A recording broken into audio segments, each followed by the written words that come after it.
learn more, visit HOM.org. Hospice of Michigan. Our state, our town, our hospice. Welcome to Our Town. I'm Melissa Ebge, and today my guest is Lauren Alva, director for Bayshore Arts Center, formerly Theater on the Bay.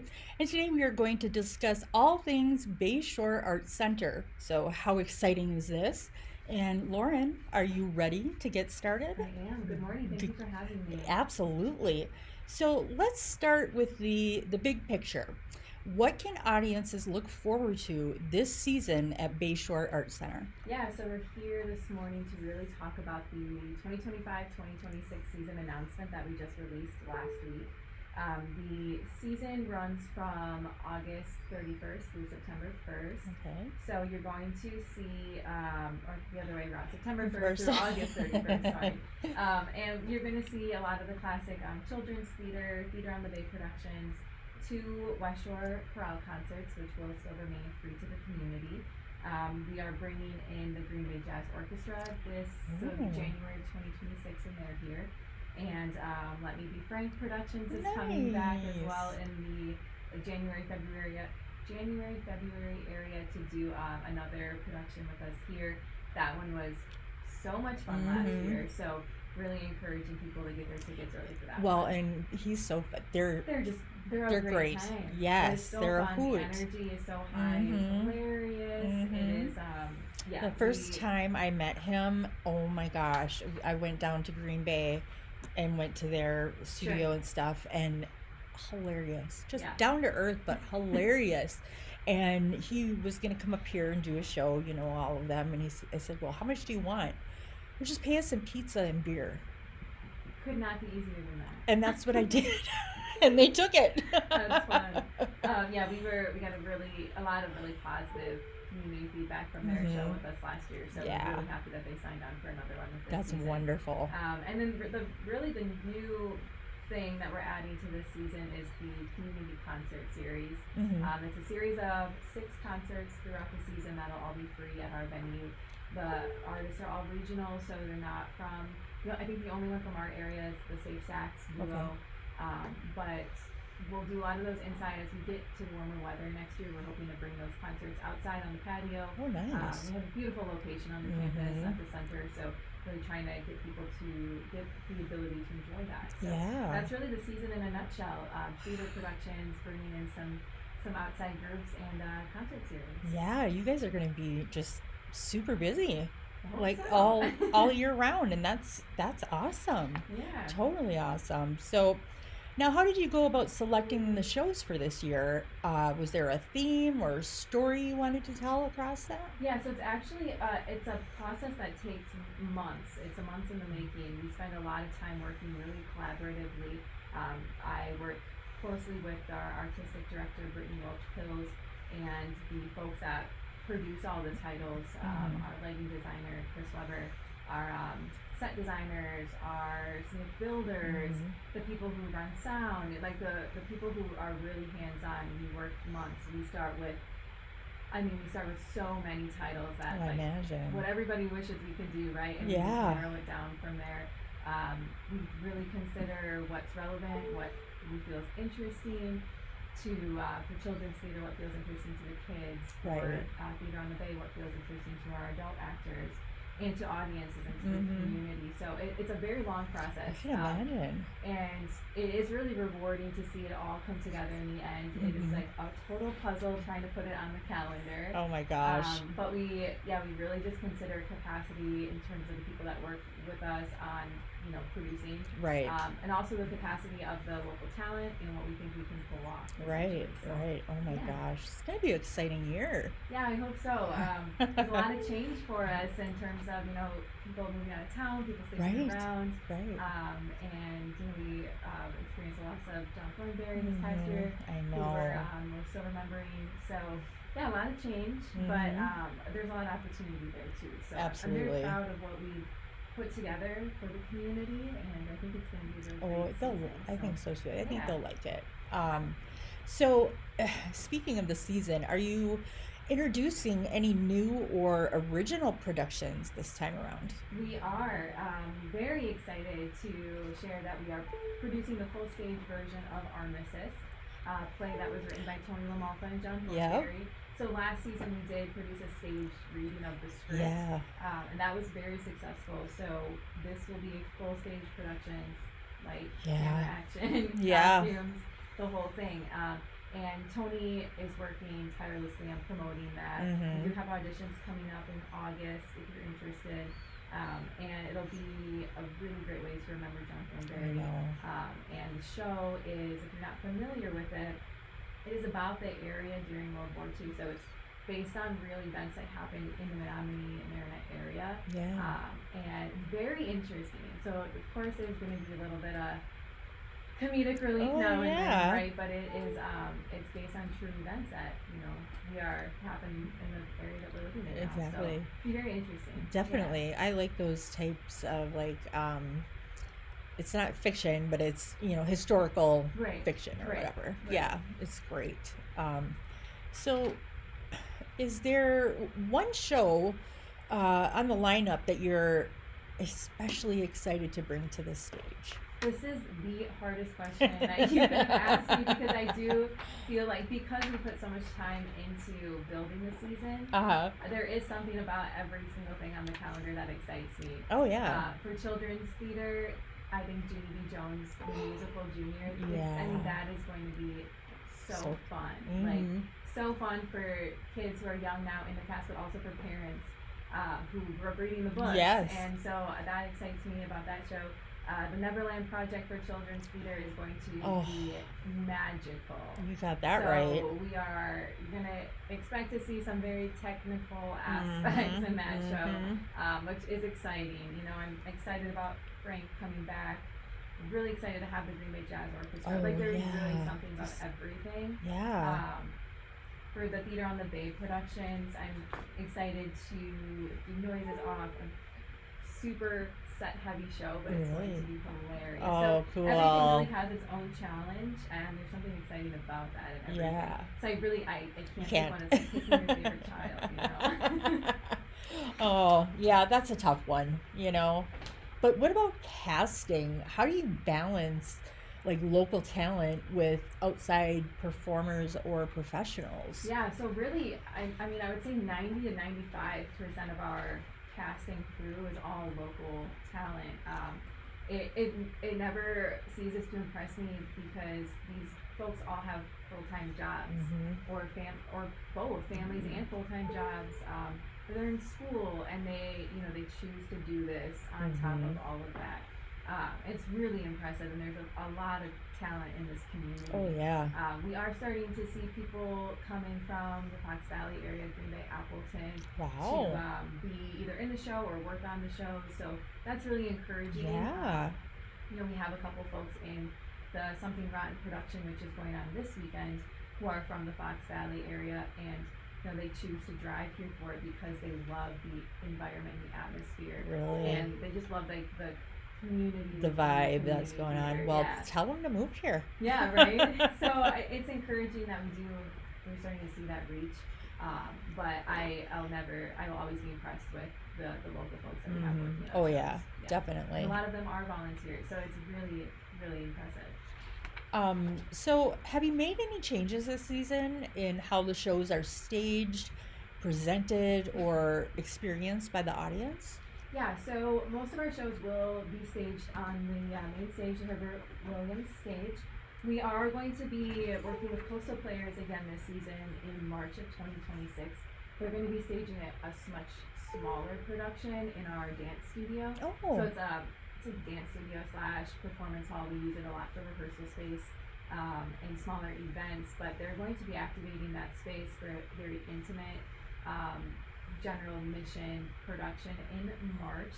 And we're also working up quite the calendar for our Short Play Festival this year. The Short Play Festival this year is not on sale yet because still ironing out a few details, but the Short Play Festival will activate stages in our building, the Opera House, and hopefully a couple other venues in the community to bring our people out and about and get the community in different spaces. So that's really the biggest change, and it's going to come with some challenges, but we're facing it head on with a lot of excitement. So yeah, you can expect to see that.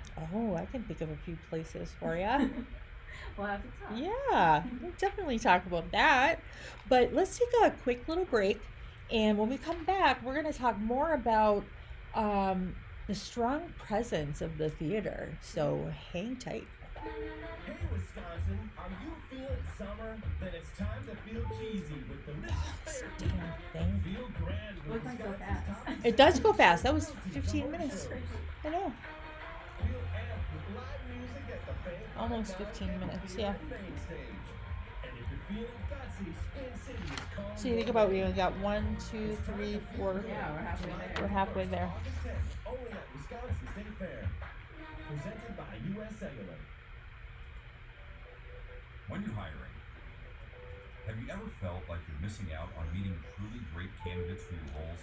It seems impossible to find them. They have to be out there somewhere, right? There's something wrong with they're my not. phone. You know where to go. I know, and right now, you and can then try my ZipRecruiter screen for kind of free goes, at you know, Oh, like dark and real gray. dark. Yeah. And I told my husband about it, I don't know, last week, and he was going to get me a different cord. We don't know if it's the cord or the block, but I think it's the block because it gets really hot. Yeah. So I just got a new phone earlier this week, and they said that they recommend, it's an iPhone, they recommend for the Apple products that you change out the block specifically every few years because it gets overworked and it can actually damage your device. I think that's what the problem is with mine. It gets super hot, Yeah.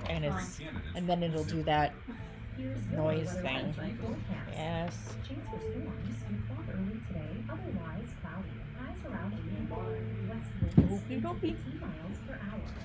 Partly cloudy tonight. Some chance of rain showers. Lows it down to about 62. Daytime highs approaching 82. Tomorrow, partly cloudy skies.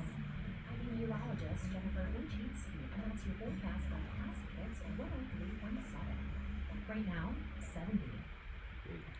Welcome back to Our Town. I'm Melissa Ebge, and my guest this morning is Lauren Alba, Director for Bayshore Arts Center, formerly Theater on the Bay. And we have been talking about everything theater, and we're not going to stop.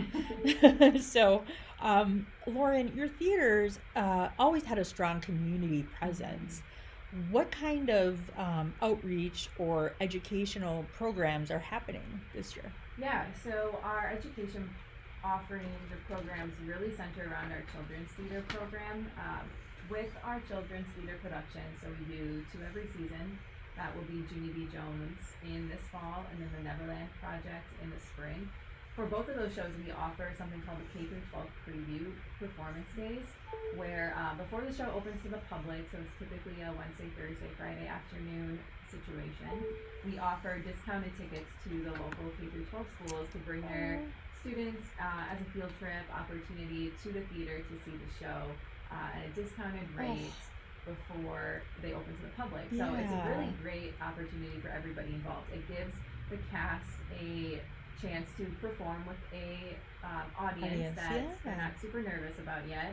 And it gives the kids and the schools and the teachers an opportunity to connect theater or the, let's say, subject of the play to what they're learning in the classroom. So for Junie B. Jones, for example, this is going to be very relevant. Oh, yeah. Teachers into elementary schools. And so we work directly with the schools and with the teachers on booking that. And like I said, That's awesome. About a 50% discount on tickets. Wow. And we offer 2 to 4 of those opportunities for every show, kind of depending on what the title is and the interest. And also then with our children's theater program, we do run a kids camp every summer. That's the 5-day 9 to 3 kids camp, where they're getting hands-on learning experience about theater. So we just wrapped our 2025 kids camp up in June, where kids learned about theater technical elements. They learned about costuming. They got to do activities on designing costumes. They learned about the different terminology in a theater and different theater spaces. And then on top of that, they also got to produce a little mini musical at Aw. the same time. So what we really try to do is provide educational opportunities on theater to kids that maybe don't, get to see that elsewhere. Yeah. I have to tell you a story. When we did, I think it was Moana Junior a couple years ago. We had the classroom come in, the kids all sit down, and I hear this one little girl say, where's the movie screen gonna come down from? And I'm just thinking, there's gonna be real people on the Yeah. stage, and it's so Oh. funny and so cute. But it's things like that. Yeah, that, they just don't know. They just might not get to see Yeah. it elsewhere. So Aw. I'm really proud of our children's theater program. Definitely. For that. Yeah. Definitely. Oh my goodness. So for someone who has never been to your theater before, what would you say makes the experience special? I have thought this from the so I've been in this role for about 2.5 years, and I have thought this from the very beginning. There's something so special and unique about the way that the actors connect with the audience during a show. So traditionally, in theater, you don't acknowledge the audience. Mhm. You are in your own world on stage. There's a level of ridiculousness that the actors achieve in such a great way that brings the audience into the show, Mhm. and it's really special. It's not something that I've experienced as an audience member at other theaters, and I really think that is what makes us truly the community theater that we are, because there is that level of just like ridiculousness and the ability for the actors to be kind of ridiculous, Mhm, but mhm. then be serious, Right. and still have that connection with the audience is really, really special. Yeah. Not a lot of people can do that. Yeah, so I would say that is what makes us really the most special. They break that third wall in a way that is so intentional Mhm. that makes the audience feel really truly a part of something special. That's awesome. Now, running a theater is no small feat. What are some of the challenges you're facing this season, and how are you tackling them? Yeah, I think the biggest challenge that we're facing is capacity. We are going to be introducing a training program for like our technical aspects to increase the amount of people that we can work with to run tech for shows, lighting, sound, audio, microphones, that sort of thing. But then we also, I'm always trying to recruit volunteers. So our volunteer capacity definitely needs expanding. Right now, we have a great pool of people that we work with as ushers for the shows. We're always looking for more people to volunteer as ushers. But I'm going to specifically be looking for box office volunteers and people to help sell tickets. One of my goals for this season is to open box office hours during the week so that people can come in and buy, so you're not limited to buying online or buying over the phone. But I'm the only one that knows how to sell tickets right now, so I can't be in 100 places at one time, right? So I'm going to be looking for volunteers who would be interested in learning how to sell tickets, and that we can open box office hours, that we can have more people selling at productions, and yeah, so you'll be seeing that'll be coming out. I'll be asking for that for Wonderful. sure. Yeah. I mean, and that's the thing too with volunteers is it's always, you get those ones that have that kind of like that special thing. Yes, they got it. And we do. I am really grateful for the people that we do have right now, because I say this a lot. We truly, we can put on the highest quality production, we can have the best cast, the best crew. If we do not have the volunteers, we can't do it. No. So it is really crucial, the role that you play as a volunteer. It has a very high impact. Yeah. Definitely. So what would you like our listeners to know about Bayshore Art Center that maybe we've overlooked today? Yeah, I guess the first thing, we'll cover two things here. The first one is that just please be assured that we are alive and well. And that I know there's a lot of things in the air right now, and there's a lot to be said, but please do know that part of us releasing this season announcement is so that you know that we are here, we are going forward, and we have a lot of really great stuff in store for you for the next about 12 months. Yeah. So that's the first thing. The second thing is, with this new season announcement, our ticketing platform has changed. Right. So after this Something Rotten production wraps up this weekend, we will be switching to a new ticketing platform. It's going to look different on the buyer's end. So, you know, we've really been stressing, like, you know, buy from our specific platforms, and now it's going to look a little different. So don't get freaked out if it looks a little different. I just encourage you to, if you're going to buy online, go through the links on our website or our Facebook page. Always give us a call if you're not totally sure.